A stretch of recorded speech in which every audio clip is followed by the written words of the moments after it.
বিকেলে একটু মুচমুচে খাবার খেতে ইচ্ছা করছে, ভরসা ফুড অ্যাপ। সন্ধে চাই বিরিয়ানি কিংবা চাইনিজ, বাড়িতে বসে ভরসা সেই ফুড অ্যাপ। ভারতে যে কটি সংস্থা ফুড অ্যাপে বাজার দখল করে বসে আছে তার মধ্যে অন্যতম জোম্যাটো। যখন খাবার বুক করেন জোম্যাটো থেকে তখন দেখায় ডেলিভারি চার্জ। যত দূর থেকে আপনার খাবার আসে ততই বাড়ে ডেলিভারি চার্জ। আর সেই চার্জের সুবাদে সরকারকে যে কর দেওয়ার কথা তা বেমালুম চেপে গিয়েছিল জোম্যাটো। সেই পরিমাণ কত জানেন? 401.7 কোটি টাকা। গত 2.5 বছর ধরে ডেলিভারি চার্জ পিছু যে অর্থ সংগ্রহ করেছে সংস্থা, তার জন্য 1 পয়সাও কর দেয়নি জোম্যাটো। আর এজন্য জোম্যাটোকে শোকজ নোটিশ দিয়েছে ডাইরেক্টরেট জেনারেল অফ জিএসটি ইন্টেলিজেন্সের পুনে জোনাল শাখা। শুধু জোম্যাটো নয়, সূত্রে খবর প্রতিদ্বন্দ্বী সংস্থা সুইগিকেও একই নোটিশ পাঠানো হয়েছে। তবে নোটিশ পেয়েও অদম্য জোম্যাটো, তারা সাফ জানিয়ে দিয়েছে ডেলিভারি চার্জের উপর কোনো ট্যাক্স দিতে দায়বদ্ধ নয় জোম্যাটো, কারণ এই অর্থ ডেলিভারি পার্টনারদের তরফ থেকে সংগ্রহ করা হয়।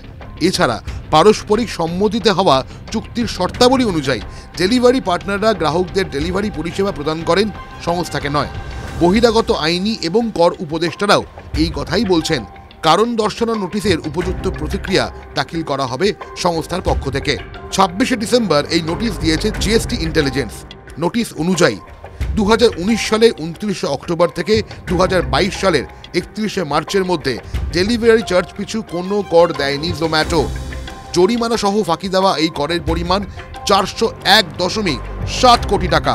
পণ্য ও পরিষেবা কর আইন 2017 অনুযায়ী 2.5 বছরে সংস্থাটি ডেলিভারি চার্জ বাবদ যে অর্থ সংগ্রহ করেছে তার ভিত্তিতেই এই অর্থের পরিমাণ নির্ধারণ করা হয়েছে।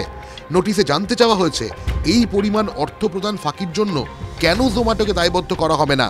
বৃহস্পতিবার স্টক এক্সচেঞ্জ এক বিজ্ঞপ্তি জারি করেছে, কিন্তু এই ক্ষেত্রে কর ফাঁকির পরিমাণ এতটাই বেশি যে সতর্কতামূলক ব্যবস্থা হিসেবেই তারা স্টক এক্সচেঞ্জে এই বিজ্ঞপ্তি জারি করল। TV9 Bangla digital.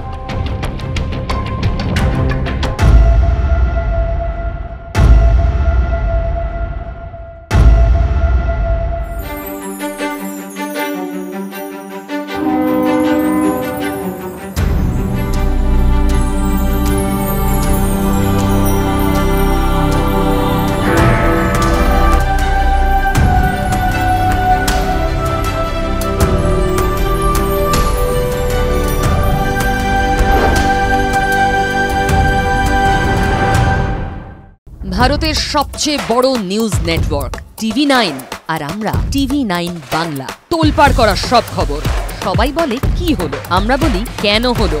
খবরের ভিতরের খবর, সোজা সাপটা, স্পষ্ট বিশ্লেষণ। TV9 বাংলা, না দেখলেই নয়।